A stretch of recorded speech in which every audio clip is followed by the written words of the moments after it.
Hi all, continuing our look at how world champions fell victim to the King's Gambit.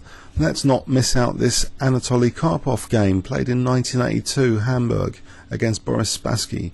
So, I think it was a 1 hour game actually, it wasn't a full length FIDE time control game.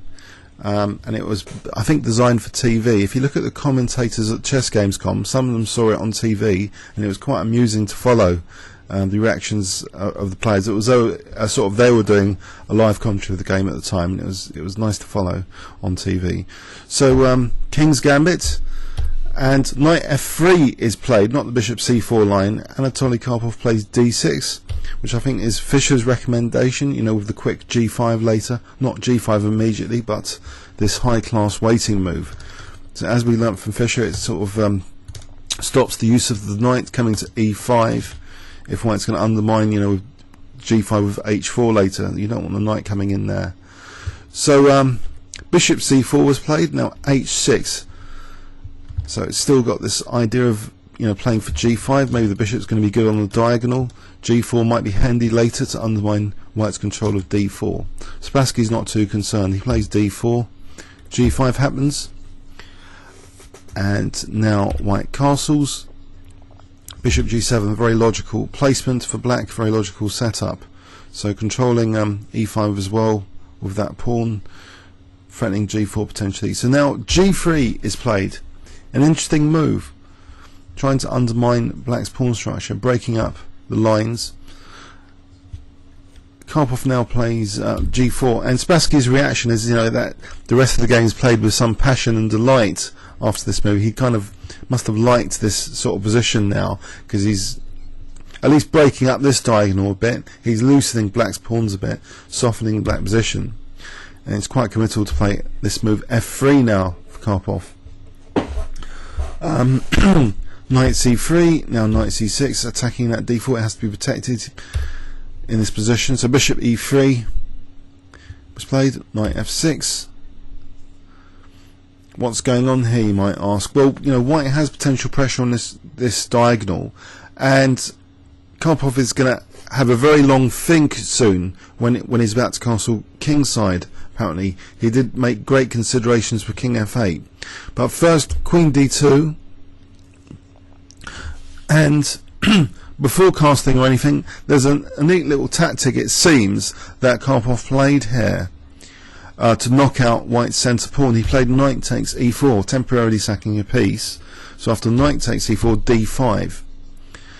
So this is kind of interesting. It simplifies it, puts more pressure on the d5, gives the black pieces more scope. What are the downsides? Well, rook ae1, and the black king has to do something. So this is where Karpov spent ages in this 1 hour game apparently on castles, comparing it to king f8. Well, the h6 pawn at the moment, you know, bishop takes d4, so it can't be grabbed that easily. But d5 first, and now bishop takes h6, with d5 protected by the knight on c3. But Karpov's not too concerned by this position. He plays knight g6, so hitting that h4. What's going to happen with the h4 knight here? Well, Spassky just takes on g6 and takes on g7. And I think white's doing great here after this check. Look at all these weaknesses and these committed pawns. But, you know, he goes slightly wrong somehow very soon. Lovely check here. You know, winning the c pawn. He's got an advantage, nice advantage in this position. The opening's been a great success. But there's a tragic move coming up now. After rook takes c4, rook e8, for some reason, maybe it's because it's a 1 hour game, I would consider this the biggest blunder from white so far, and Spassky had regret about playing it. He could have just played here king f2, which seems to be a logical blockading move, with the idea of maybe like rook e1, challenge that e file. Doesn't seem anything wrong with that. This next move was incredibly risky and potentially like losing for white. h3.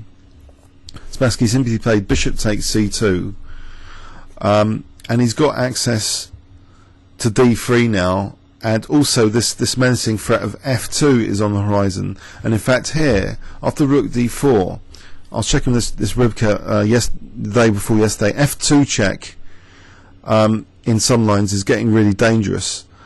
In fact, it might be here. F2 check. You see, if takes check, and then G takes, and it's winning the rook. So this is really, really dangerous. And if King F3, then there's also other tactical implications here, like taking with check and rook F3 with the idea of bishop D3, which occurred in the game, but this all really didn't. Black's counterplay here could have been stopped a little by playing King F2, in my opinion. So in the game, yeah, G takes H3, and we do have this horrible tactical idea now at Black's disposal of really trying to thrust this F pawn right down with F2 and then rook F3 and bishop D3. So Spassky is actually, unfortunately, losing the exchange. Actually, Karpov plays it this way. He takes on F1 first, and now this rook F3. So the bishop D3 is a menace. So that's a bit of a shame. It's a blitz game. But the game was not over by a long shot here. It's actually an 84 move game, which I don't intend to cover each move with a comment. We're going to do a bit of a fast forward for what happened. So bishop D3 check, white goes the exchange down, and we have here Karpov seemingly using Russian technique. Unfortunately, it goes incredibly badly wrong because of this pesky knight coming up. After check, this incredibly bad B5 move, losing access to C5, which is easy to say in a blitz game, Karpov horrifically, blundered. I think a move like G5 and he would have been fine. He would have still been winning this position quite comfortably, because his pawns would be quicker. Knight takes, rook takes, king takes, and then immediately A5, not wasting time taking that. He would win the pawn race. But this is where the tactical disaster happened. Knight C5 check, and if king takes, there's knight B7 check. That's what Karpov played. But if say here, it's forced anyway because of D7 and then knight B7 check. So it's a real tactical disaster move. This B5, not the greatest demonstration of Karpovian technique. But even so, we're at move 44 now, and here is where I'm going to do a fast forward for what happened. So the knight gets chased, both sides queen, and even in this situation, it's incredibly hard, it would seem, to win this, but Spassky grinds it out somehow. Just a knight up against that pawn. First he wins the pawn systematically, so he grabs the pawn, and then stage 2, he gets like the black king in trouble with these like checks with the queen and knight getting kind of vicious, and great coordination here until finally in this position, queen b8 check. It's winning for white now because king d7 has knight c5. So an 84 move win. This is how Karpov lost in a 1 hour game in 1982. So yeah, some of these games seems to be, they're not in the strictest FIDE context. There are sometimes players, like we saw the Fish game, he was only 10 years old, so you have to excuse the context of these games, but it shows a little bit, the King's game, it can be a fun, entertaining, dynamic, aggressive opening, and in the technical sense, a lot of world champions have lost to this old ancient gambit.